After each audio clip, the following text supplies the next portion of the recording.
लालू यादव एक बार फिर press conference कर रहे हैं, सीधे आपको वहीं ले चलेंगे। 27 अगस्त को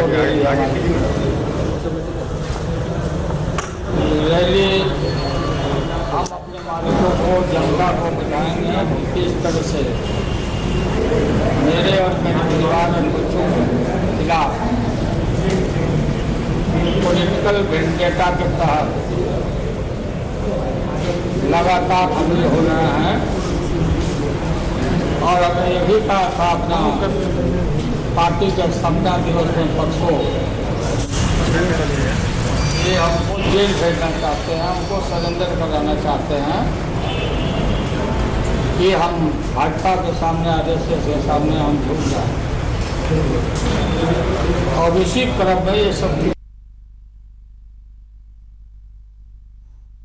तो आपने सुना, लालू यादव ही कह रहे थे कि इस वक्त देश की हालत काफी बदतर है, सब कुछ साजिश के तहत किया जा रहा है। नरेंद्र मोदी को वो हटाकर ही दम लेंगे, क्योंकि नरेंद्र मोदी ही ये सारी प्लानिंग कर रहे हैं उनके खिलाफ। बीजेपी के खिलाफ बोलने पर उन्हें फंसाया जा रहा है। सब कुछ नियम, कायदे और कानून के तहत ही किया गया, नियमों की अनदेखी नहीं की गई।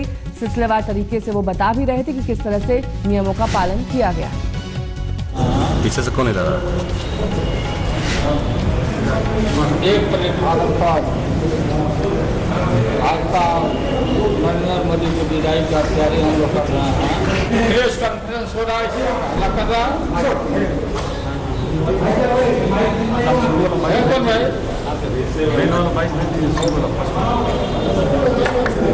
ये जो सो कॉल IRCTC है, इसका गठन 1999 में हुआ।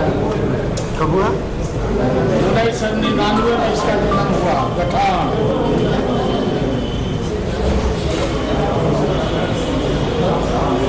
लालू यादव नहीं था रेल मंत्री या कैबिनेट के मंत्री।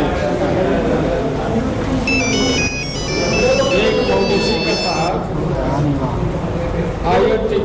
IRCTC का गठन 1999 में हुआ।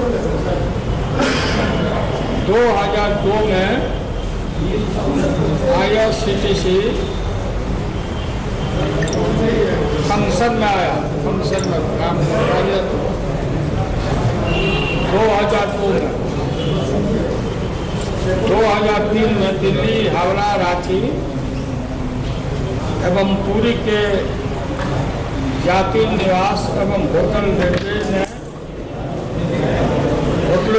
होटल को IRCTC को हैंड ओवर कर दिया रेलवे ने।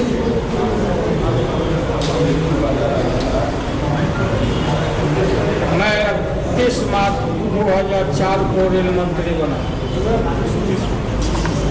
31 मई 2004 को मैं रेल मंत्री बना। उसके पहले ये सब हैंड ओवर हो चुका था। एनडीए की सरकार थी, चुप करिए ना, अटल बिहारी जी वाजपेयी प्रधानमंत्री थे। तो एक बार फिर सुनेंगे लालू यादव क्या कुछ कह रहे हैं अपनी सफाई में।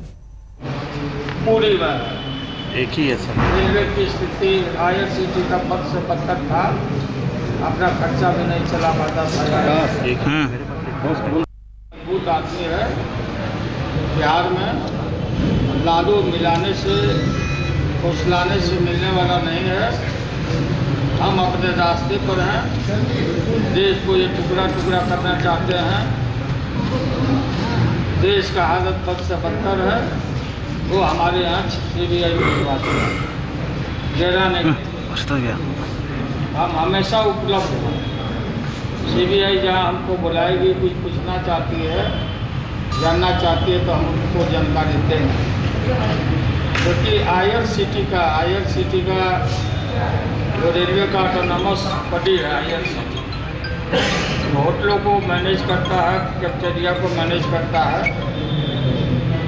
उस किसी अफसर को बुला करके लोगों ने शायद नाम कन्फर्म नहीं है, FIR करवाया, अपने यहाँ FIR कराया। और मस्जिद साहब से जाके पटियाला में सर्च वारंट लेके इस नाम हो रहा हुआ। वो मैं बताना चाहता हूँ और अब आपको सुनाते हैं केंद्रीय मंत्री राजीव प्रताप रूडी ने छापेमारी पर क्या कुछ कहा है। चारा घोटाले के बाद एक बार फिर से लालू यादव के ठिकानों के ऊपर सीबीआई रेड हुई। हमारे साथ है बातचीत करने के लिए केंद्रीय मंत्री राजीव प्रताप रूडी। रूडी साहब, एक बार फिर से लालू प्रसाद यादव के ऊपर भ्रष्टाचार के आरोप लगे और सीबीआई ने फिर से उनके ठिकानों पर रेड की है। उन्हीं के नहीं, उनके जो सांसद है उनकी पार्टी के प्रेमचंद गुप्ता, उनके भी ठिकानों पर रेड। देखिए, आप इस बात को स्मरण करें कि पहले भी लालू जी देश में चुनाव इसलिए नहीं लड़ सकते हैं कि उनके खिलाफ भ्रष्टाचार के आरोप हैं, वो दोषी पाए गए हैं। ये शायद लोग भूल गए हैं, भले वो बड़े पार्टी के नेता हों और बिहार में सरकार चला रहे हों, लेकिन वो खुद चुनाव नहीं लड़ सकते क्योंकि उनके खिलाफ भ्रष्टाचार का आरोप है।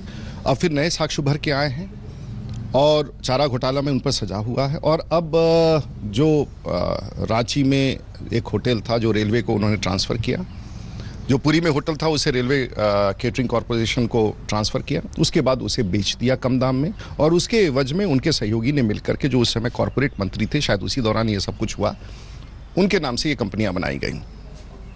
ये भ्रष्टाचार स्पष्ट है और देश में सरकारें कानून बनाती हैं कि भ्रष्टाचार के खिलाफ चाहे कोई भी कितना बड़ा व्यक्ति हो, उसके खिलाफ कार्रवाई की जा सकती है। मैं समझता हूं कि निष्पक्ष जांच जारी है। लालू यादव की पूरी पार्टी में उनके बेटे, वाइफ, बेटी और प्रेमचंद गुप्ता, तमाम जितने लोग बड़े पद पर हैं, वो सब इस केस के अंदर इन्वॉल्व है। आपको नहीं लगता कि पूरी राजनीतिक पार्टी जो है वो भ्रष्टाचार में लिप्त है? देखिए, ये सब तो कारनामे लालू जी के हैं या फिर उनके सहयोगी जो उनको सलाह देते थे उनके हैं। बच्चों की क्या भूमिका है, लेकिन बच्चों का नाम उसमें आया है, उनको भी जवाब देना पड़ेगा। और ये अपराध करने समय उन्होंने महसूस ही नहीं किया कि देश के संपत्ति के साथ वो इतने ताकतवर अपने आप को समझते थे कि वो कभी इस बात को मानने के लिए तैयार नहीं थे कि इस भारत के लोकतंत्र में संविधान के खिलाफ, उनके खिलाफ कोई कार्रवाई हो सकती है। और मैं समझता हूं कि कानून अपना काम कर रहा है, सीबीआई अपना जांच कर रहा है। देश के लोगों का अधिकार है कि भ्रष्टाचार चाहे बड़े पद पर बैठे हुए हों या सामान्य व्यक्ति हो, कानून सबके लिए बराबर है।